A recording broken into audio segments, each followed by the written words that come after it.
मैं ब्लैकआउट आड़ो है ये तो मैं ये महीना सीधा गाय जाओ था कुल्ली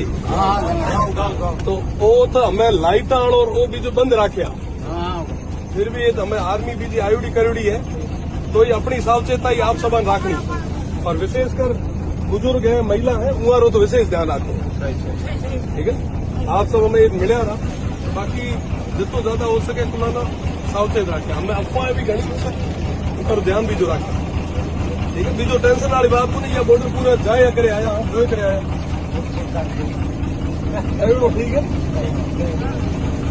सावचेता ही बीजी पूरी रखे